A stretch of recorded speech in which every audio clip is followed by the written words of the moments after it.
Hello everyone, in today's video we have CWL Rising Round 1 Playoffs, Koastal Klash vs Secundum. Before I start, I just want to say this war was the best war that I myself, as leader, and many members have ever been in Koastal Klash.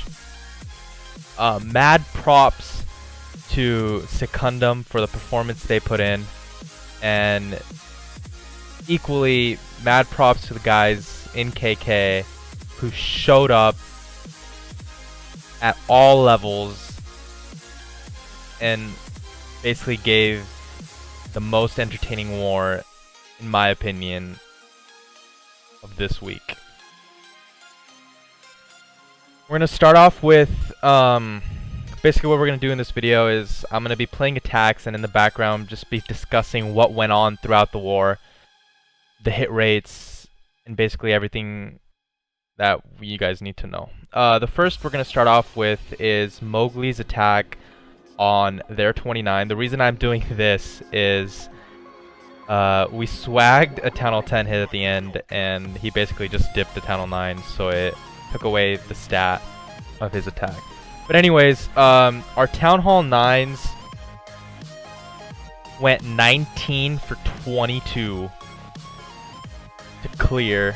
We had 16 scouts, and to be honest, that's the only reason we stood a chance against Secundum.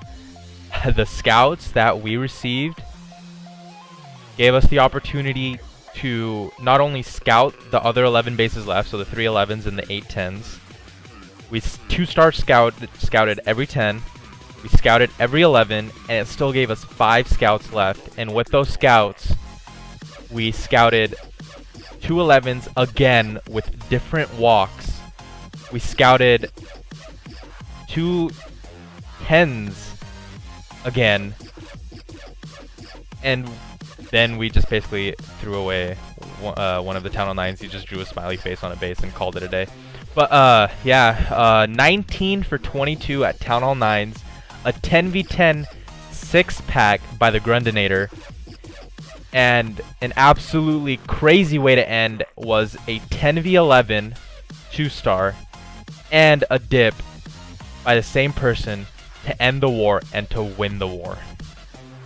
Basically what you just watched here was a Suicide Houndloon to get a couple air defenses and buildings, then Suicide Heroes to get another AD and just basically lolling the base.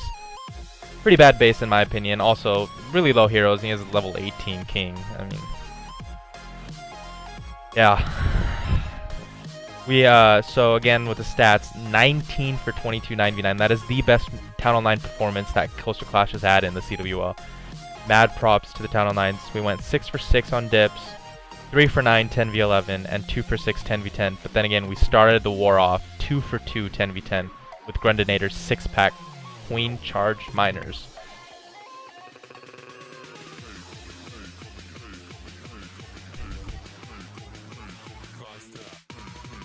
Next hit we have is on 16, and it's Maths with very interesting attack style.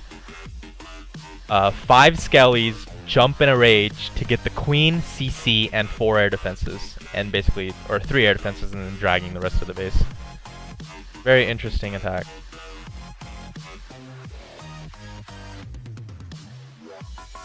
I'm just gonna play the Town Hall 9 attacks on 2x speed just to not make this that lengthy of a video, but this was a great attack. So much value from those 5 Skellies, a rage, and a jump. And since basically all the air defenses are gone, he can just drag the rest of the base and it's over. Doesn't need spells, has a 1 haste, that's all he needs.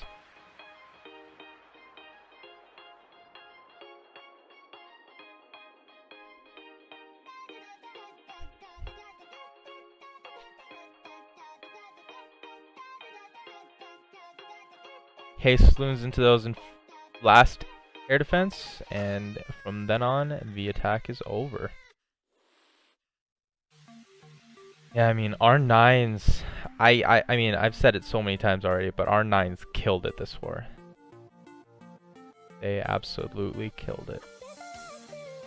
The next attack's actually really funny.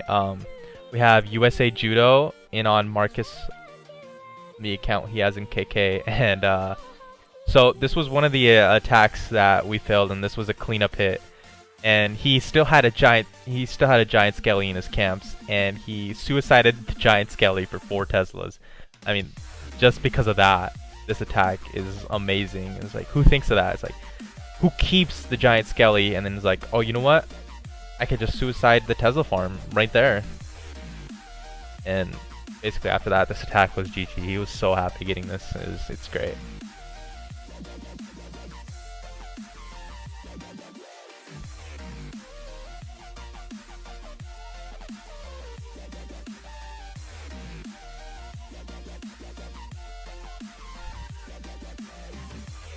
Pretty simple, Lalo after the fact.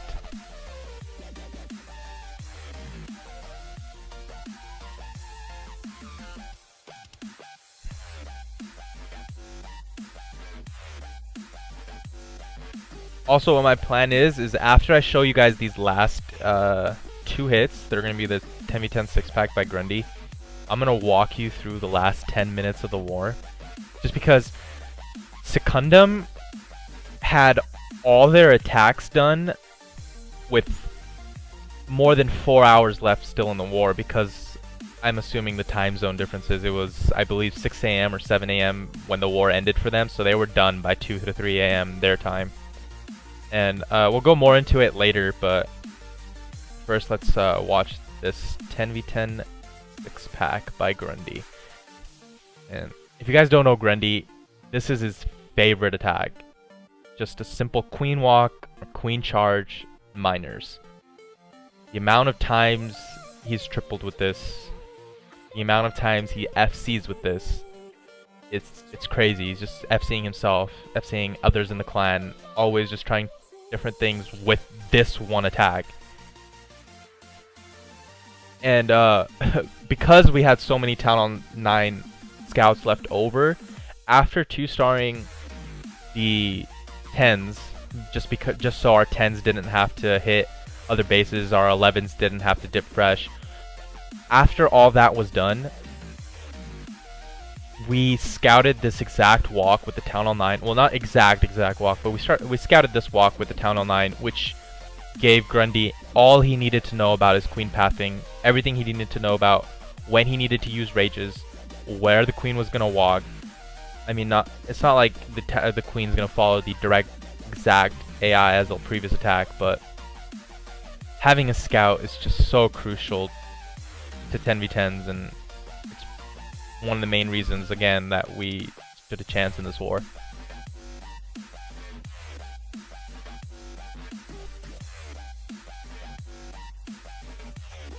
He starts his miners at the opposite Inferno. Queen's still up, but the enemy queen is still up, but the miners will easily take care of her. He's going to heal over this bomb tower. Just make sure his queen stays alive. He sends in those wall breakers, but he does send them in pretty late, and they target the air defense.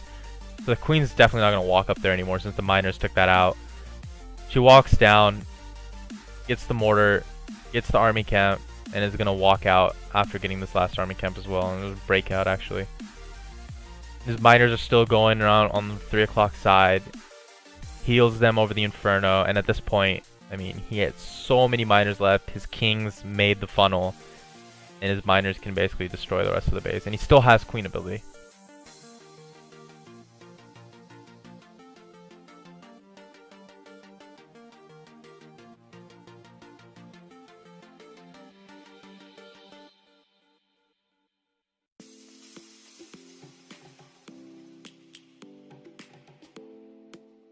Now for his second attack. Again, the same strat. I think almost the same troop comp. And this walk was also scouted by a 9. It's just crazy. It's like when your 9s have the best war ever, and you follow it up with a 10v10 6-pack, and above all that, it's in the playoffs, first round, and you end up winning. It's just crazy. It's great.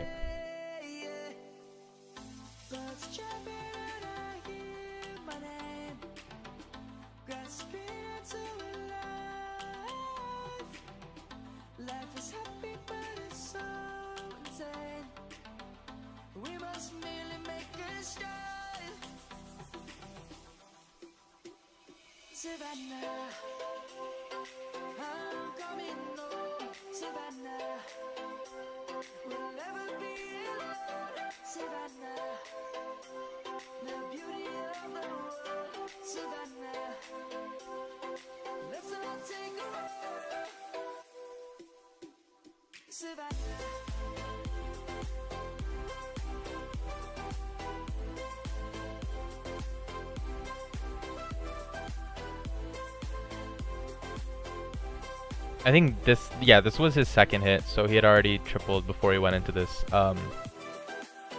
clutch heal, and then his healers switch onto the miners, which basically, I think it's the reason he triples this base. He has a lot left.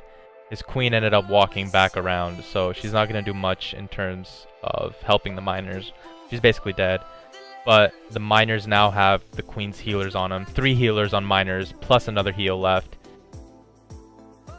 At this point, it's like, if those miners take out that air defense in time, it's over.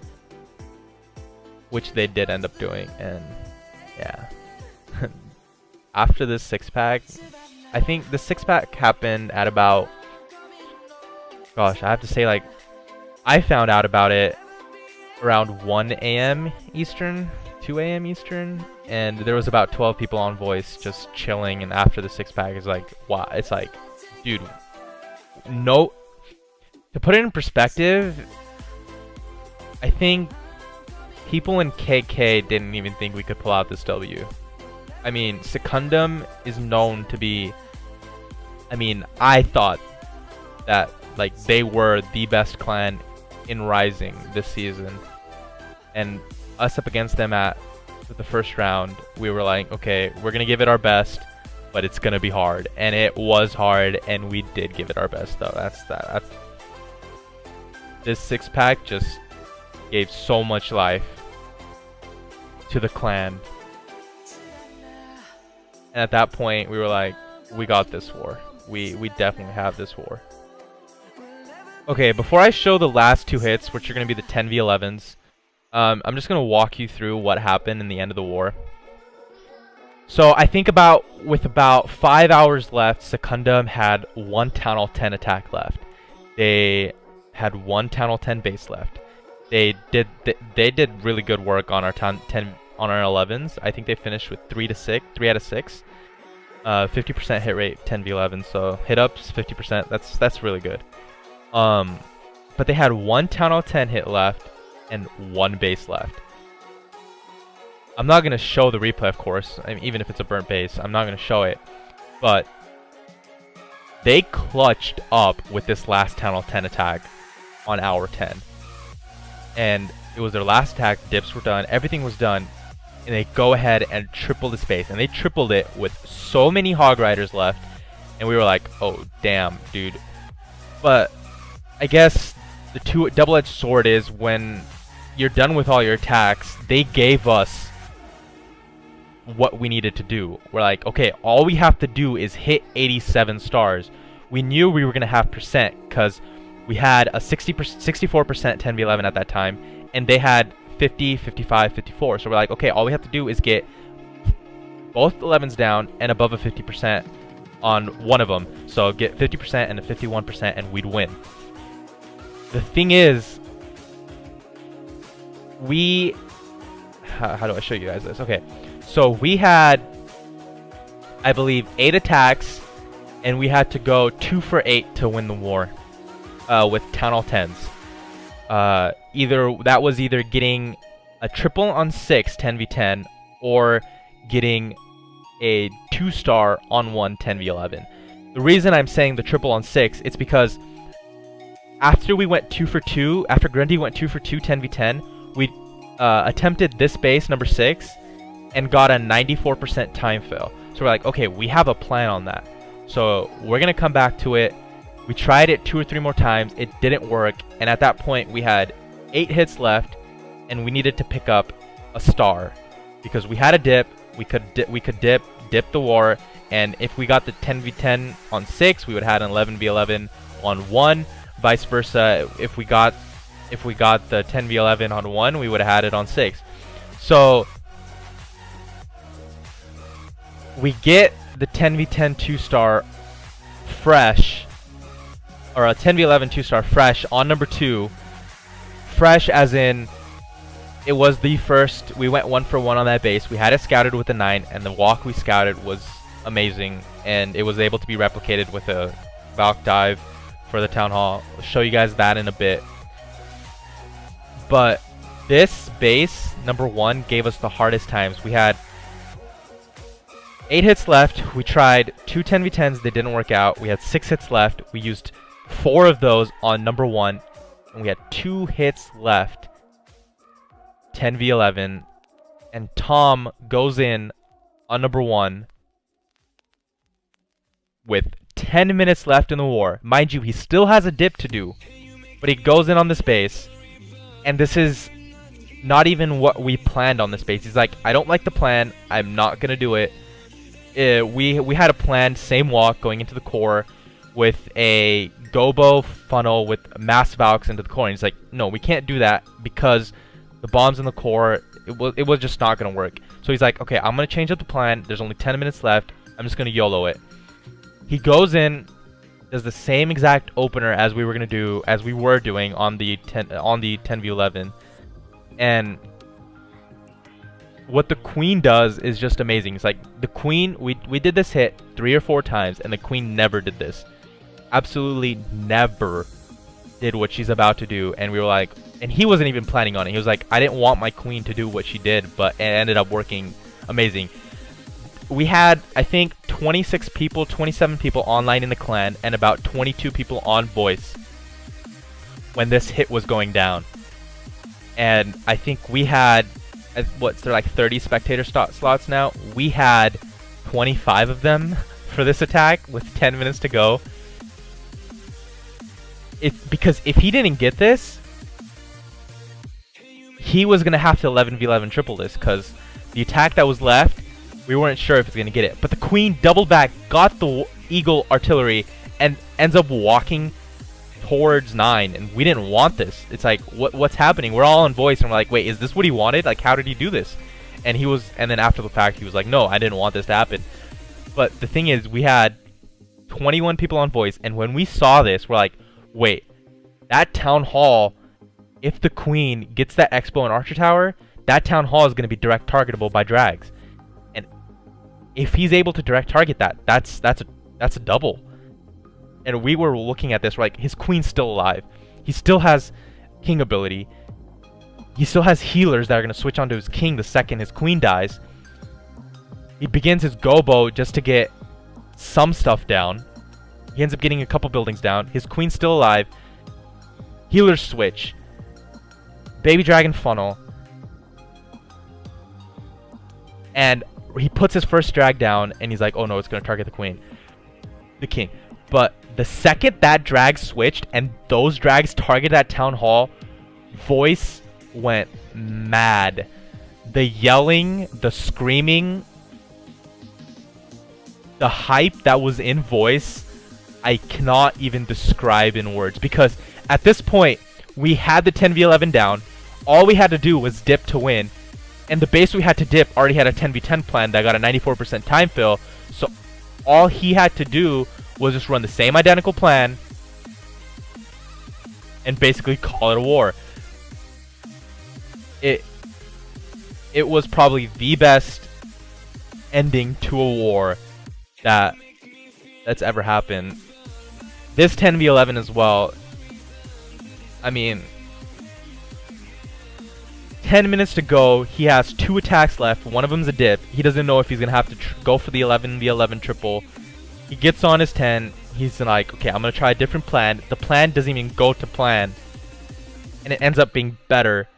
And like I said, the second that drag targeted that Town Hall, voice went mad because we knew we basically had won the war. Because there was no way he was going to dip fill that base with the 10v10 plan we had it. That got a 94% time fill. Absolutely amazing war. I mean, I'll show you guys this 10v11, just recap the last, what I was basically saying these last 5 minutes, and then yeah, I think pick'ems, so CWL pick'ems, They had us. I think we were the underdogs by. We had like 35 to 40% of the votes to win. So Secundum was heavily favored, as they should have been. As we thought they were favored. And while we're doing this, I want to show you something. So watch these healers. They're going to go into... At this point, they should be targeted by that queen. I just found it funny that, look, they're not being... The queen sees them, but she's not going to go for them. That's probably like AI favoring us at that point. But yeah, this plan was amazing. That walk, look how much value that walk got. It started from like around 6:30, 7 o'clock, and he's almost at 3. The queen's going to keep walking. I mean, nothing's going to get him. Nothing's going to get those healers, and he still has ability to use as well.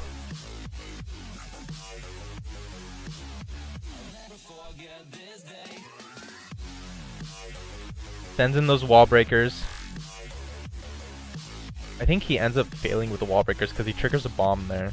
So he only has 2 left. He's gonna have to... I think the Valks get through the wall. Barely any health on him too. He's gonna drop his 4 quakes. His queen's still alive, like I said. Nothing's gonna take out that queen for a while. Like she's gonna get like... she dies now. But breaks open Valks, sends in CC, wall breaker, Valks, and a king. Straight into the core. Rages the core. Pulls CC, but CC has nothing to do with it. King redirects, comes back, gets the town hall, and it's GG's. Great attack by Mark. Absolutely great attack.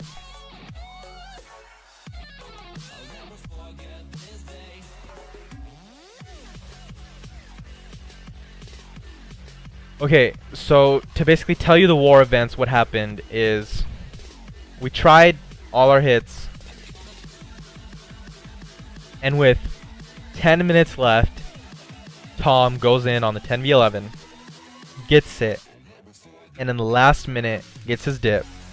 And we basically had a Town Hall 10 hit that we didn't use, so our guy just ended up dipping a 9 just because that's what he usually does whenever 9's up. He's our dipper, 10v9 dipper, 10v9 specialist, because you know how hard that is. And it messed up our hit rate and brought it to 18 out of 22, which was pretty funny. But yeah, GG's to Secundum. What an absolutely amazing war. 27 triples for both sides. Both sides got 2 10v10s. Both sides went perfect dips. Secundum had a below average Town Hall 9 performance. They ended up having to dip 2 9s. They did get some scouts off as well though. So they sacrificed a dip for a few scouts. They definitely showed up to this war with their last Town Hall 10 hit, getting a 10v10. And then the rest, I've already explained. We got that 10v11, we got that dip, and we sealed the win.